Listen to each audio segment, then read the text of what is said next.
Good afternoon, everybody. It is Prez along with Doug Gray, co-founder of the Marshall Tucker Band, and, of course, lead singer for the group. Another sad, sad week in Southern rock and roll, Doug. Sure, man. It just keeps it seems to be something that is continuously keeping us pulling us all back together. Unbelievable. It's I happen to be doing a show in Clearwater, Florida, which is one of the many places that we'd played with the Allman Brothers Band and Gregg, of course. But when I heard the news, my publicity people called and they said, "We need a quote from you immediately." A couple of magazines wanted to put them in there, and I went, "I'm not prepared to do this because, somebody that helped us as much as Gregg helped me." Yeah. To know that you keep going, you never forget your friends. You don't do that, and you keep hitting at it. And poor old Gregg, he's still hitting at it. I promise you, somewhere he's knocking them out with his voice.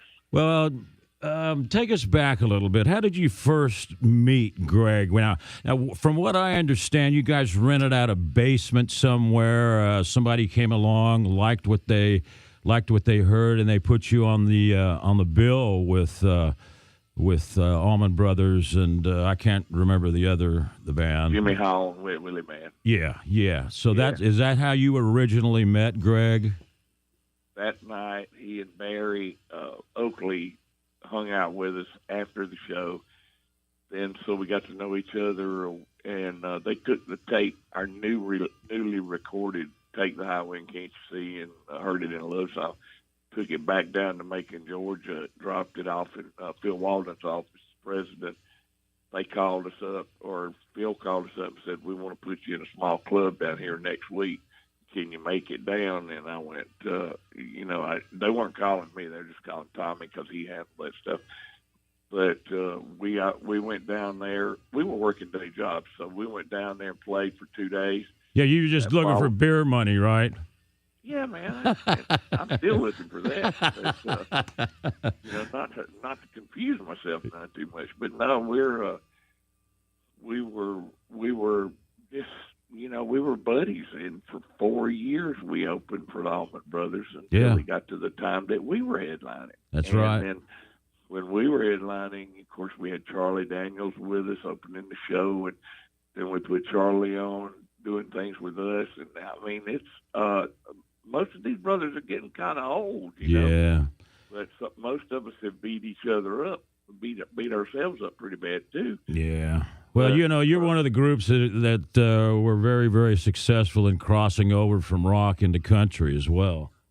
Yeah, well, in jazz was even the weirder part about the whole Marshall Tucker band. Nobody ever really realized that here we were on an off night or a different night, and we would go and open up a jazz festival or play in a jazz festival with all kind of jazz musicians, and so we gained respect in that area faster than we did rock and roll. There was a lot of bands that come along, like Skinner, that were right there during that same period of time. They were just ball to the wall rock and roll. You know what I mean? Oh, sure. So it had to be that way. Of course, I knew Ronnie well. I mean, they opened show for us for a long time. Then all of a sudden theirs clicked, and then all of a sudden everybody's playing every song that they got. Yeah. Thank goodness. But I meeting Ronnie and knowing him and being as tight as I was with him, a lot of times when he was writing songs, there was no question that none of us knew if we were ever going to be around the next week. Wow. So I mean, look at it this way. Knowing Gregg gave me the ability to listen to Gregg come up and say, "Hey, man," he said, we'd be opening the show, and the crowd had just been just overwhelming for us. It's so receptive, and 20,000 plus people. Then Gregg had walked by me, and he said, "Come here." He said, "Now, how in the hell am I supposed to follow that?" So, that you got to get a laugh out of it. You do. I did with him many times. I'd say, "Well, follow that now." I finally got to the point where I was comfortable with it. Then we ended up, out with Fleetwood Mac and stuff like that. We would both be waiting, and we'd sitting on the couch, and Elton John would be sitting across from us, all of us. And I don't think Elton was playing that night. He was just coming to see the shows. We're sitting there, and man, these people, all these were like hero people to each other. Yeah. You know, I mean, Yeah. people look at us like we were something special. I certainly knew that Elton was, and I also knew that Gregg was. To this day and forever, Gregg Allman was the best Southern rock singer that there's ever been. Yeah, he was incredible. Absolutely. Yeah. What the hell happened? Do we know? Well, he had a liver transplant, and then the rest of it's history. You know, Hep C and stuff like that. But you know, he just went away. Yeah. That's all. It's so sad. We've all had that problem. We've all, you know, all of us.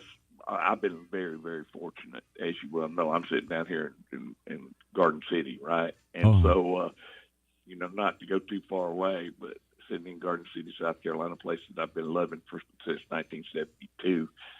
So, you know, get a chance to listen to you guys, get a chance to listen to the stuff that you're playing, whether it's ours or whether it's somebody else's. Yeah. But, you know, there's songs like Ride in Peace that everybody wants us to play, you know, at the show for Gregg. And I just can't bring myself to do it because I feel like I've lost a brother. Yeah. So sad. So sad. Well, you guys will venture on. I guess, of course, we all know that's it for Allman Brothers Band. Right. I know he's got a son. His name escapes me at the moment, but Devin is Devin. Yeah. Devin's great. He's a great boy. He's got a great head on his shoulder and can play his butt off. And then everybody else has lots of stuff too, and you know, lots of relatives and stuff that could come in, but they won't be not that I know of. There won't be an attempt to ever recreate that. You know, the blessing of this whole thing is every band in the world, every Allman Brothers copy band, every band that I know. We actually a few months ago did a little bit of Hit of Midnight Rider, just a little bit of it, because I just happened to think of it. You know? So I looked at the guys and so there you went, and we went and did a little bit of that song, and then we stopped, and the crowd loved it because we weren't doing it falsely. Yeah, you know, we were doing it for fun. The reason the songs were around, and Gregg always loved it, man. When he's on stage, his pretty boy looks and image. Yeah, he had to be pretty boy, marrying Cher, huh? Well, I don't know what to say about that. I was around during that period of time. We were out doing shows, and all of a sudden there it was. Yeah. There she was, and all the people that surrounded her and Gregg, and I know Gregg was been happy for a week or two, but you know, who knows what happened after that point? I don't really know. All I know is 1 minute they're there, and the next minute they're apart. Yeah. So who knows? Now, did you guys ever collaborate? Did you ever sit down in a studio and do anything together that you actually have on tape or anything? No, I tell you what, we do have a lot of live shows that was done at the Cow Palace with Mr. Billy Graham, Bill Graham, the promoter, right? And he always held on to those tapes, and a lot of them we still have, and a lot of them are owned by other people. But you know, the most important part was how the jams all went down. I mean, it was Bonnie Bramlett and us.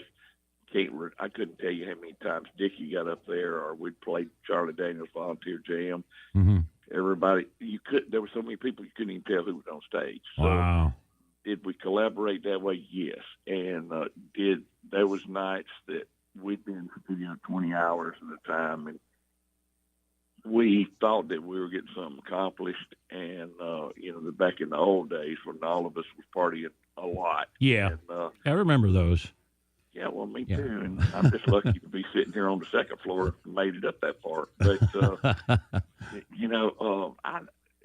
we had such a good time. I remember one specific thing that I hope that the listeners will get a kick out of, and you too. we'd all been up, and then all of a sudden about 6 o'clock in the morning, this car pulls up, and Greg's with somebody, and he comes in, and he says, "Now we're cutting tracks, okay, and overdubbing and stuff like that, and recording a record." Don't remember specifically which one it was, but Gregg walked in. I mean, they basically owned that studio if they wanted to play something. Oh. Gregg walked in. He says, "As she sits across the room, prettier than a flower in bloom." Of course, we all walked out of the studio because he wanted to put something down on 2-track. Yeah. And we walked out, gave him that right, gave him the ability to do anything that he felt like at that time. So that was the beginning of a surprise night. And it was nothing to see Dr. John sitting in to 4 or 5 o'clock in the morning, and they're playing piano in another room. Is that right? In the studio, yeah, Mac Rebenek. And so, I mean, Neville Brothers would come walking in. Everybody would come walking in. So I was surrounded, and people wonder why I do what I do, but I was surrounded by legends all my life. And then all of a sudden, it's just people come to me. I don't look at myself like a legend. I know we sold tons of platinum and gold records, and they all are hanging around in offices and stuff across the country. And believe it or not, I just signed a new recording deal, and well, that's Sony, of course. But I signed a new deal with APA, who books Luke Bryan and people like that, for 4 more years, and then signed a new deal with Red Light Management, who is, everybody knows who they are and from around the whole world. Right. But I mean, it's not something that you would expect. It's me being 69 years old. Yeah. Okay. Yeah. But when we go and play those big festivals, I'm taking it back away from Gregg to end on a happy note. But it was because of Gregg that I wasn't afraid to stand in front of those crowds because, coming back from Vietnam, you kind of want to isolate yourself. Okay. Sure.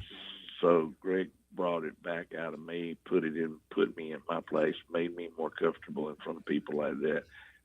Made it soft, made it right, made the whole living in this world. Hit another story that comes to mind real quick. We're standing on about the 10th or 11th floor. I remember this very specifically, looking out, and he says, "Come here, Gray, I want you to see something," because they always call me Gray. He said, "Come here, I want you to see something." And he says, "See them 7 limousines down there? There's 3 of them that are black, and there's 4 of them that are white." He said, "Always go in the white one because it looks like you're going to a wedding or a celebration." So, you know what? Now that is smart, man. Yeah, it is. Yeah, you don't want to get in a black limo. Oh, don't. That's Johnny Cash stuff right there, baby. You know what I mean? But I mean, you have to laugh at this stuff, and I appreciate y'all wanting my feelings and stuff like that.